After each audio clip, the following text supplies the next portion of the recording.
Halo semuanya, perkenalkan saya Pika Febianti Jatnika dari kelas IF Gabungan 23 PJJ.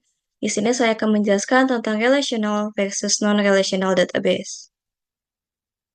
Pertama, relational database atau yang sering kita ketahui sebagai RDBMS adalah jenis sistem database yang menyimpan data dalam bentuk tabel-tabel yang saling berhubungan. Setiap tabel terdiri dari baris dan kolom dengan skema yang ditentukan secara ketat. RDBMS menggunakan Structured Query Language atau SQL untuk mengelola dan memanipulasi data. Berikut adalah kelebihan dan kekurangannya. Untuk kelebihan, dengan adanya ACID Properties, RDBMS menjamin konsistensi data melalui atomicity, konsistensi, isolation, dan durability. Menggunakan Structured Query Language yang kuat untuk manipulasi dan query data. Lalu terdapat normalisasi yang mengurangi duplikasi data dan menjaga integritas data.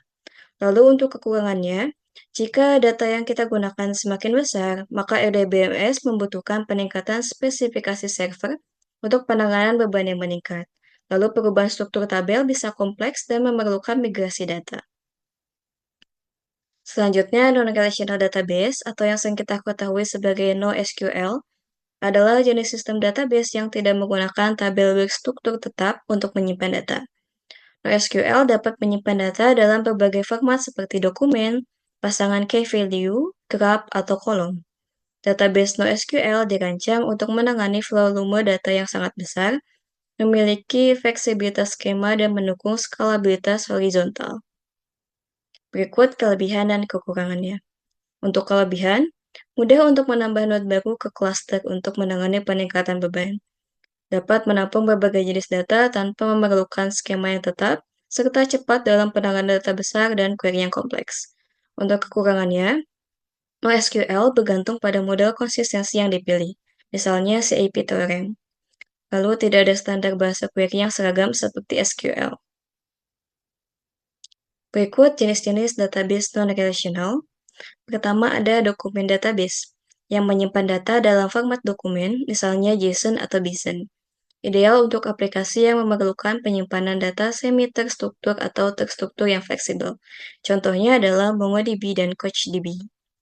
Lalu ada key value database yang menyimpan data sebagai pasangan key value. Key adalah unik dan digunakan untuk mengakses value.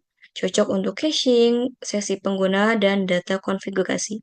Contohnya adalah Redis dan DynamoDB.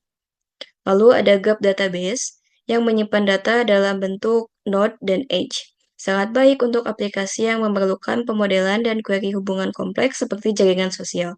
Contohnya adalah Neo4j dan Amazon Neptune.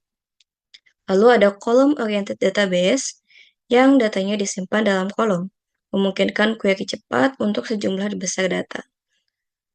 Optimal untuk analitik data besar dan query agregasi. Contohnya adalah Apache, Cassandra, dan HBase. Kesimpulannya, relational database cocok untuk aplikasi yang memerlukan konsistensi dan integritas data yang tinggi dengan struktur yang tetap. Dan non-relational database lebih fleksibel, dapat menangani berbagai jenis data dan skema yang dinamis, serta skalabilitas yang lebih baik untuk beban data besar dan distribusi. Jadi ini tergantung pada kebutuhan masing-masing, apakah kita membutuhkan database yang konsisten atau kita membutuhkan database yang lebih fleksibel. Mungkin cukup sekian yang dapat saya sampaikan, mohon maaf bila ada kesalahan, terima kasih.